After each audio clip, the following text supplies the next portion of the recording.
Hello and welcome to my channel. I'm MrTieDye, and today we're going to do an updated version of my thick dye video or thickened water video.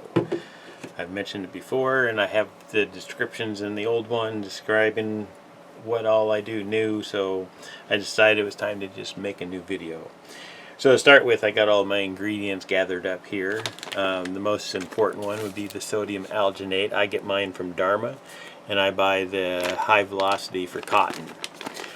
Basically it's just seaweed, and it acts as a thickener to thicken the water in the dye up. So I have 4 tablespoons of that. I do have this recipe, it'll be written at the bottom there, but I got 4 tablespoons of that, of the sodium alginate. I have 2 cups of urea. The urea is going to be a wetting agent, so when we're doing dye painting, that especially is where the urea is going to be helpful in this, is it helps the dye stay wet for longer. It holds the moisture. So when you paint just a thin layer of dye onto a t-shirt, the urea is going to be one of the things that helps keep that dye long enough so that it can bond with the cotton fibers. And then lastly, I have the salt, or really it's glauber salt, or better known as sodium sulfate.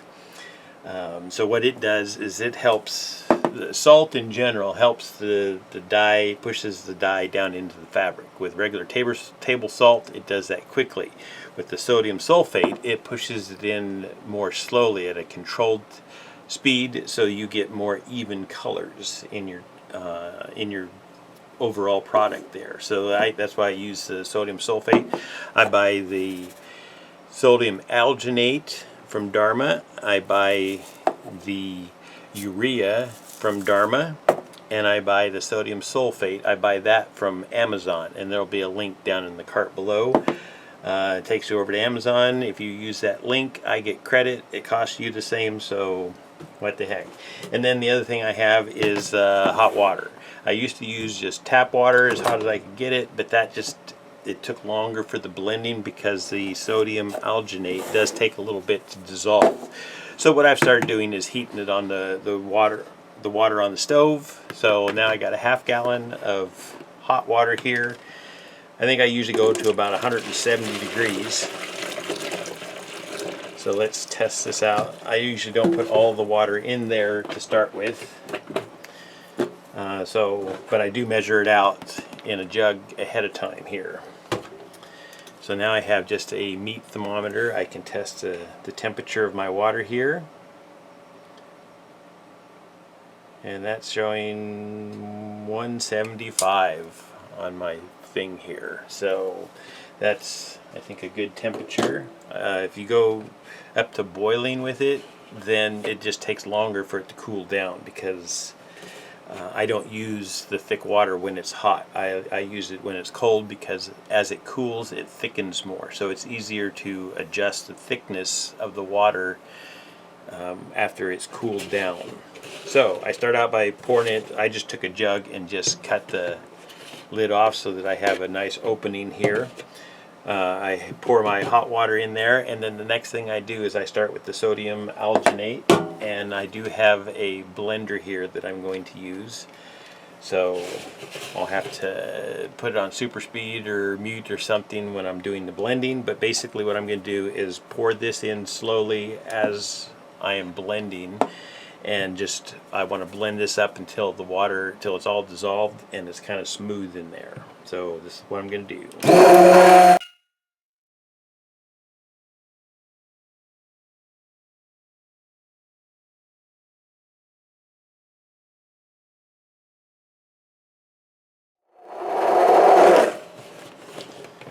Alright, now what I do is I use this extra water that I hadn't poured in yet. I pour it to kind of clean off any of the little particles that might be sticking here. I want them all down in the mix so that everything gets dissolved.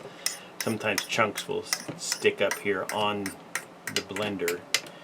So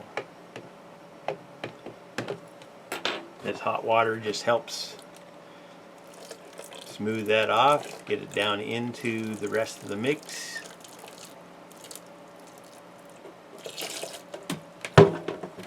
And I finished blending this up.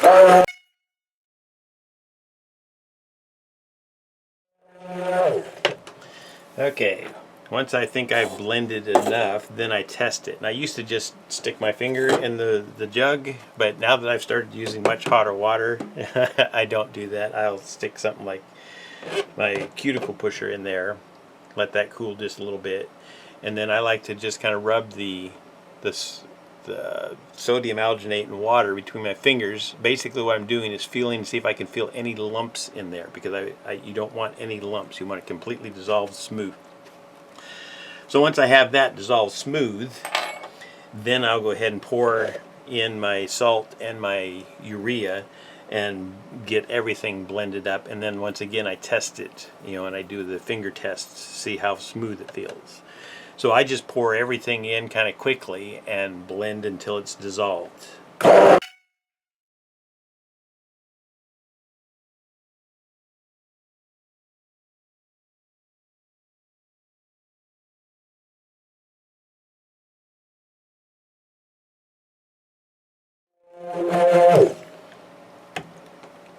Okay, that looks fairly well blended up to me. So once again, I'm just going to do a little test here. Let that cool down, and then I just rub it between my fingers. And if it feels completely smooth, then I'm good with that. And I will transfer this to another jug here. And then that's when I start my adjustment process. When this cools down, you can just mix dye straight with it and paint with it. But if you want to use it as thickened dye, then I adjust the thickness by mixing plain water with it. So as soon as I get to that part, I'll explain that. But for now, I'm just going to pour this into my other jug here.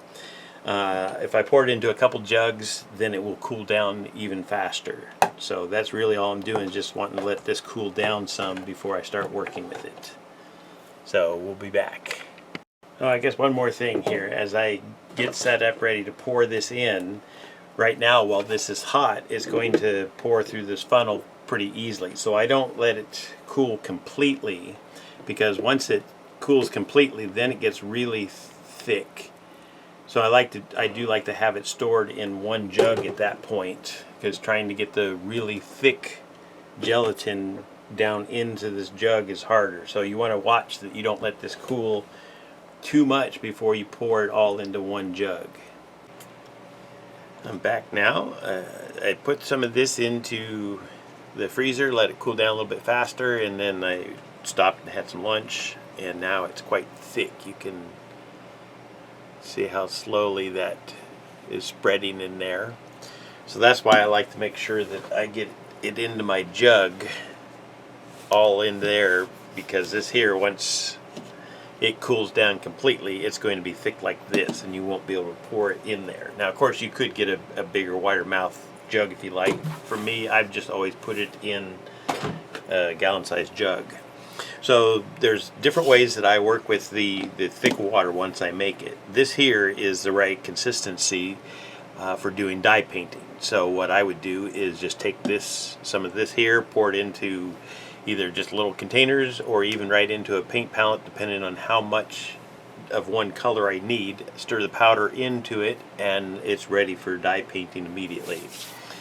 The other way I do it is make thick dye, which I use for outlining. I usually make thick black dye for doing my outlining on any type of image dyes, but I've also used other colors where if I want a nice thin line where the dye is not going to spread a lot.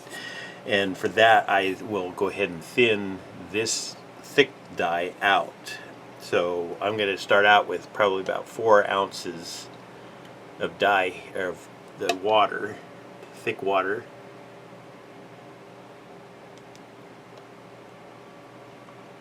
Yeah, it's really thick in there.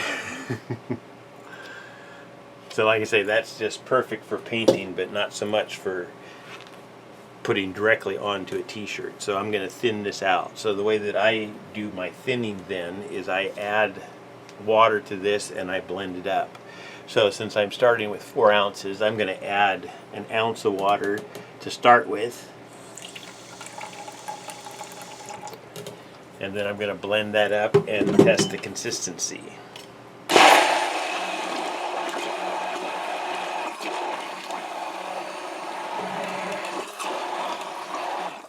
Yeah, so I'm going to need a little bit more water. And that's usually what I do, is I just blend it until I kind of see it looking the way I want it, and then I'll test it out.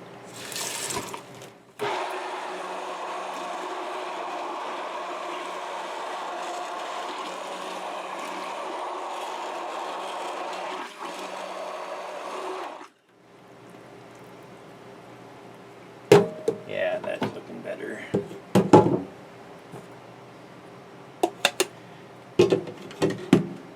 Now the way that I test mine is I squirt a little bit right out onto a piece of white paper towel. So I start out by putting some in a bottle, and you can put this into a bigger bottle, use a little funnel, squeeze it in there, but I can usually pour that right in there. And it helps, like I say, I squeeze the air out of this, so then as I'm pouring this thicker water on top, then I'm just releasing it just to basically suck it down inside the bottle. Anyways, so once I put some in a bottle, then I test it out. Basically, I just squirt a line out, and I see, let's see if you can see that. Yeah, you can see, so it hasn't spread much there. So if I squirt, let's see.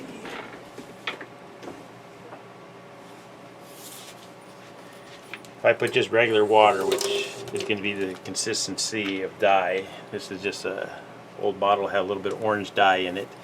If I squeeze out a line of this onto the paper towel, let's see, here we go. You can see that wants to spread out immediately and pretty far. So this is why I like the thick dye, is I can put it on and it's going to stay a nice line, nice thin line like that. Yeah, there you get a better look at it. So that's a good consistency for me. So from here then I would go ahead and mix in some dye powder. So I started with 4 ounces of water, of the thick water, and then I added 3.5 ounces, because I'm just a half an ounce shy of 8 ounces there. So that was my mixture. I don't have an exact, I can usually judge it by looking at it, but this here is the ultimate test, is squirting a line out, and then I would mix dye powder in with that depending on what color I'm making. And then the other way that I use this is when I'm mixing my dyes up and I have just a big jug of this. What I will do is start with my empty cup, and I will put about 4 ounces of this into the bottom, 4 ounces of this into the bottom of this cup, and then that's what I will make my dye from. So I don't do a chemical water other than this thick water. This here would be my chemical water, and I just use some of that to thicken up my regular dyes just a little bit so that they're not spreading quite so much. So that's how I use the thick dye, either for painting or for outlining stuff, or in my regular dyes just to slow down the spread of the dyes. So there you have it. Since I am needing some of the thick black dye right now, I decided I might as well just show you guys right on camera how I mix it. So like I say, I'm starting with this 7 ounces that I have just thinned out with a little bit of regular water and blending, and now I'm going to add dye to it. And since I got almost 8 ounces, for me that would be 1 heaping tablespoon of dye, because I like to make sure that my black outline is going to be nice and dark black. So I just put that in there, and then I blend that up, and you got to blend it really good.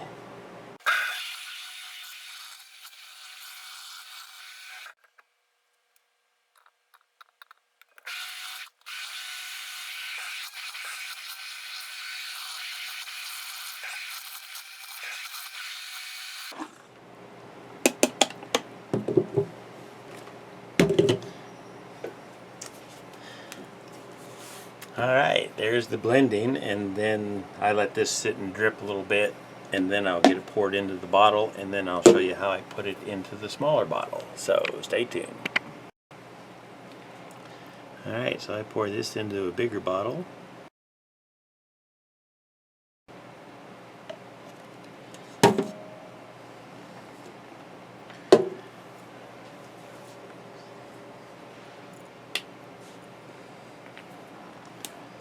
And I put my cap on.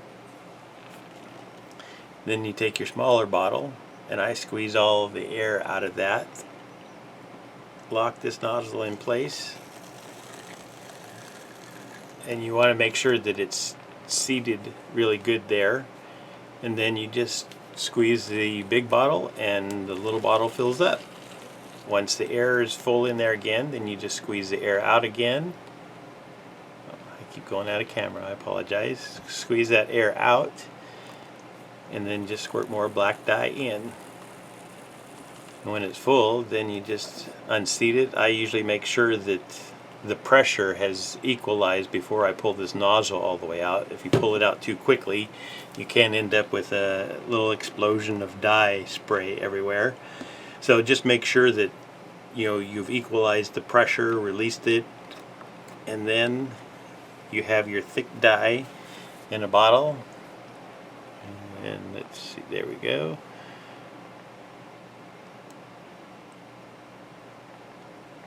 So you can draw your lines on.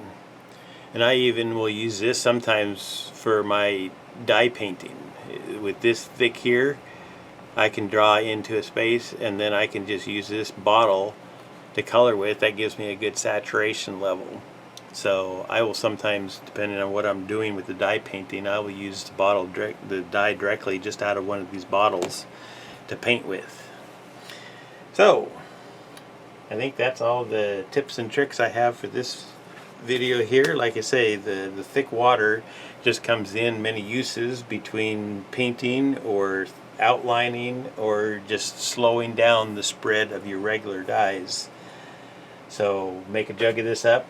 The only thing is that it lasts, for me, sitting around here at room temp, which is somewhere between 70 and 75, sometimes cooler in the wintertime, but summertime it's warmer.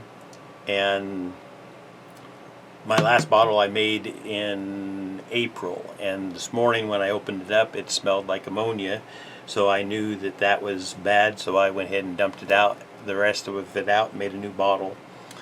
I am going to do a test though and see how long or how good I can store some in the fridge to see if that will make it last longer.